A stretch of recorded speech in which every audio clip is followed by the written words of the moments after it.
सीधे आपको लखनऊ का रुख करवाते हैं, जहां पर हैंडीक्राफ्ट प्रदर्शनी का उद्घाटन सीएम योगी आदित्यनाथ के द्वारा किया गया। संबोधित करें, क्या कुछ कह रहे सुनिए। हस्तशिल्पी या कारीगर होते हैं, उनके द्वारा जो प्रोडक्ट स्थानीय स्तर पर बनाए जाते हैं, या दुनिया में प्रधानमंत्री जी जाते हैं तो वे भी भारत के ही किसी न किसी राज्य से जुड़े हुए प्रोडक्ट को उन राष्ट्राध्यक्षों को भेंट स्वरूप भी देते हैं।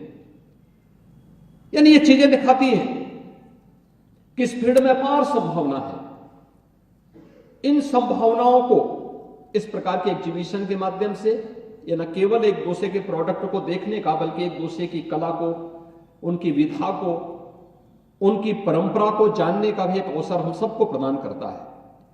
टेक्नोलॉजी का आदान प्रदान अगर हम करते हैं और इसके साथ टेक्नोलॉजी को जोड़ते हैं तो हमारे काम को और भी आसान करता है और मार्केट की आवश्यकता और उनकी डिमांड के अनुसार हम उन्हें सप्लाई करने की सप्लाई चेन के साथ जोड़ने में भी हमें मदद करता है।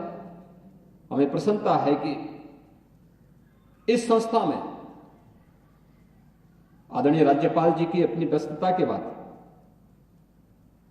श्रीमती अनारबेन पटेल जी ने इस दायित्व को अपने हाथों में लिया और आज न केवल गुजरात में बल्कि देश भर में अलग अलग जगह पर इन सभी आर्टिजन्स को प्रोत्साहित करने के लिए वे स्वतः स्फूर्त भाव के साथ जाती हैं, उन्हें प्रोत्साहित करती हैं, उन्हें एक मंच देती हैं।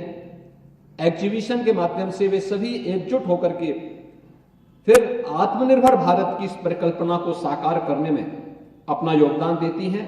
मैं इस अवसर पर उनका भी हृदय से अभिनंदन करता हूं और इन सभी प्रदेश भर के आए हुए अपने जितने भी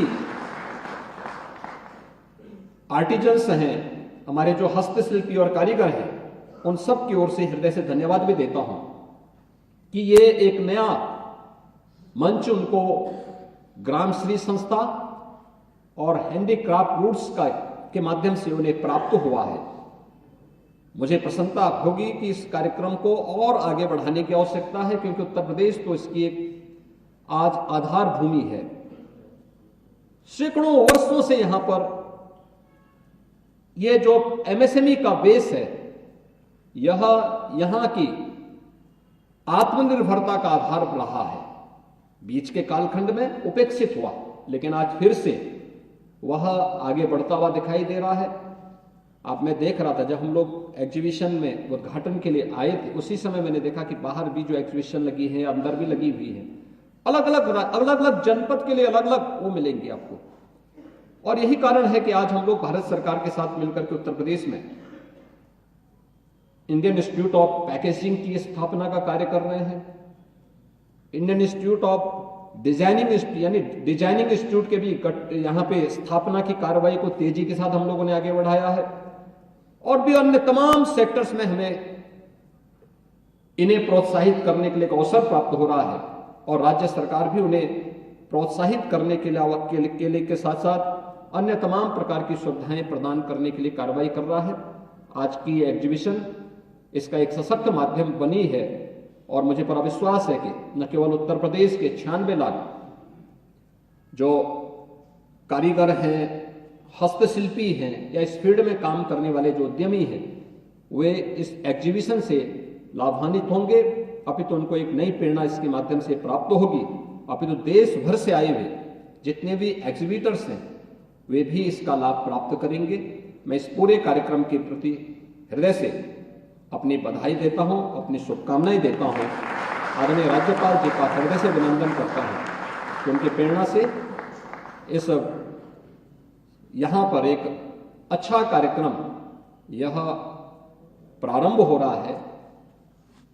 स्वाभाविक रूप से देश भर से आए हुए जितने भी हमारे हस्तशिल्पी हैं, इनको भी एक अवसर प्राप्त होगा उत्तर प्रदेश को देखने, उत्तर प्रदेश की एमएसएमई यूनिट की संभावनाओं को और आगे कैसे बढ़ाया जा सकता है, इसको बढ़ाने में वे भी मददगार साबित हो सकते हैं। उनके द्वारा बहुत सारे अभिनव प्रयोग इस फील्ड के कारीगरों ने, हस्तशिल्पियों ने अपने अपने क्षेत्र में किए हैं, उसके भी एक लाभ प्राप्ति उत्तर प्रदेश के कारीगरों को प्राप्त होगा और उत्तर प्रदेश को भी उनको नजदीक से देखने समझने का अवसर प्राप्त होगा। क्योंकि उत्तर प्रदेश में प्रभु श्री राम के पावन जन्मभूमि पर परसों ही आदरणीय प्रधानमंत्री जी के कर कमलों से 500 वर्षों के बाद प्रभु श्री रामलला अपने पावन जन्मभूमि पर विराजमान होने जा रहे हैं। इस अवसर पर एक बार फिर से आप सबका मैं अभिनंदन करता हूं, स्वागत करता हूं और